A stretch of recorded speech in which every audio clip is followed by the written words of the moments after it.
हाय Lavasa dreamers. आज तारीख है 14 जून 2020। चलिए देख लेते हैं आज हमें कौन कौन से आर्टिकल डिस्कस करने हैं।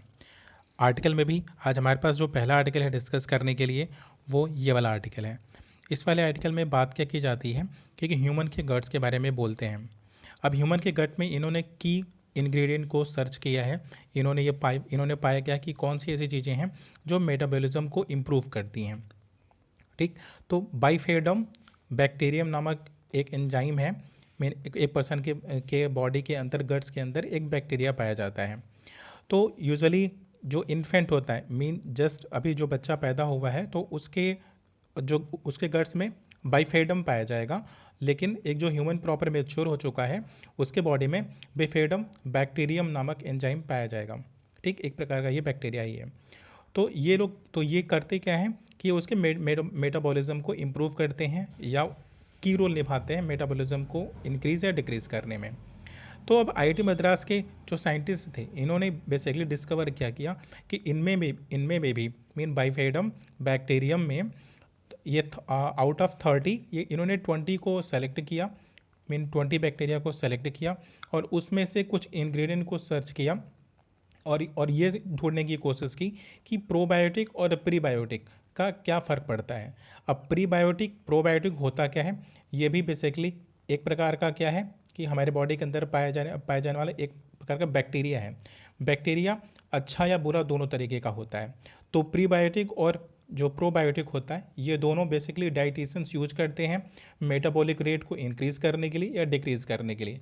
अगर किसी को अपना वेट गेन करना है तो वो मेटाबॉलिक रेट को क्या करेगा, डिक्रीज़ कर देगा। वो थोड़ा सा और अच्छा वेट गेन करने के लिए काम करेगा। लेकिन अगर किसी को वेट लूज़ करना है तो ये प्रीबायोटिक और प्रोबायोटिक दोनों के एंजाइम्स की मतलब दोनों बैक्टीरिया की संख्या बॉडी के अंदर बढ़ा दी जाती है। तो एक फास्ट मेटाबॉलिक रेट की वजह से जो भी आप ईट करते हो वो बहुत ही तेज़ी से डाइजेस्ट होगा और बॉडी को लगना स्टार्ट हो जाएगा।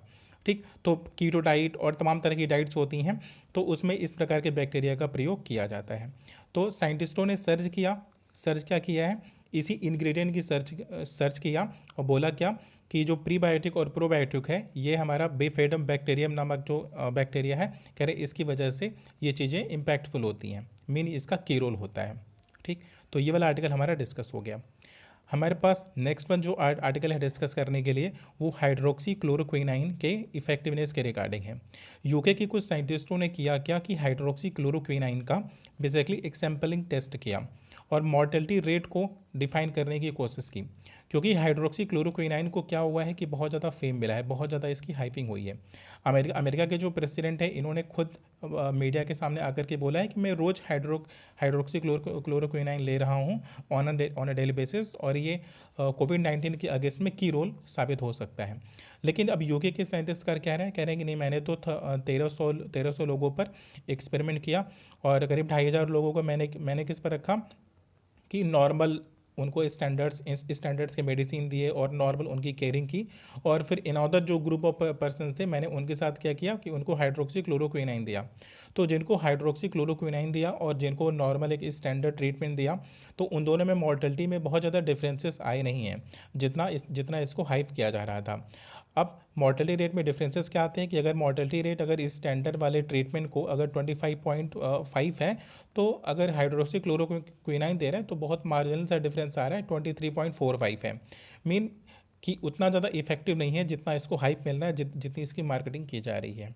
ठीक है, तो अब ये पूरे रिसर्च के हवाले से कहते क्या है कि हमें फर्दर किसी के भी टेस्टिंग अगर किसी को सिम्टम हमें मिल भी जाता है और तो उसको अगर हम इनिशियल स्टेज में भी अगर हम हाइड्रोक्सी क्लोरोक्विनाइन देते हैं तो भी इसकी इफेक्टिवनेस उतनी अच्छी नहीं है क्योंकि फिर भी वायरस के बढ़ने के चांसेस बहुत ज़्यादा रहते हैं। तो यूके के साइंटिस्टों ने बोला कि हमने क्या किया, हमने अब हाइड्रोक्सी क्लोरोक्विनाइन को बेसिकली देने से ही मना कर दिया। बोला कि आप कोई भी अगर कोविड-19 का अगर पेशेंट होगा तो हम उसको हाइड्रोक्सी क्लोरोक्विनाइन देंगे नहीं। तो ये वाला भी आर्टिकल हमारा डिस्कस हो गया। नेक्स्ट वन हमारे पास जो आर्टिकल है डिस्कस करने के लिए वो चिकनगुनिया के लाइनेज के रिगार्डिंग है। अब चिकनगुनिया के लाइनेज को बेसिकली पूरे इसे माना जाता था कि ये अफ्रीकन वाले रीजन में बहुत ज़्यादा स्प्रेड हुआ है, लेकिन अभी के जो रिसर्चर्स हैं वो बताते हैं कि जो इसके न्यू सिम्टम्स हैं, जो इसके न्यू लाइनेज हैं, ठीक है, तो ये सारे लक्षण हमें साउथ एशिया में देखने को मिल रहे हैं। कह रहे जो साउथ एशिया के जो रीजन्स हैं, कह रहे बेसिकली इंडिया है, तो इंडिया में ये चिकनगुनिया के नई नई नई प्रकार की वेराइटी और नई चीज़ें उभर करके आ रही हैं। ठीक, तो बस इसमें इतनी सी इन्फॉर्मेशन थी। नेक्स्ट वन आर्टिकल है डिस्कस करने के लिए, वो scientist find the ancient mammals. अब हुआ क्या कि साउथर्न रीजन में हमारे यहाँ पे ये जो साउथर्न रीजन में हुआ क्या कि एक डायनासोर के कुछ टीथ हमें हमें फाउंड हुए हैं।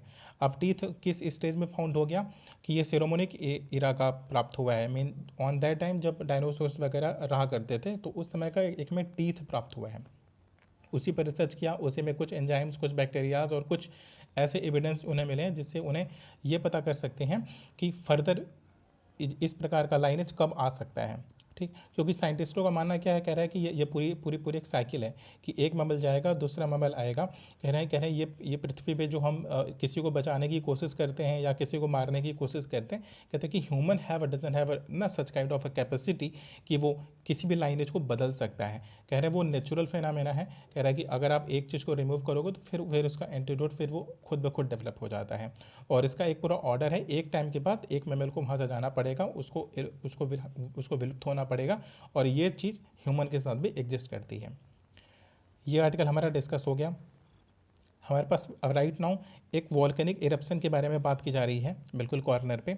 इसमें कहते क्या है कि ऑक्सीजन का जो सबसे ज़्यादा टाइम पीरियड था, मीन अर्थ पर सबसे ज़्यादा oxygen 2.5 billion year before he था, जब बहुत से साइनोबैक्टीरिया थे।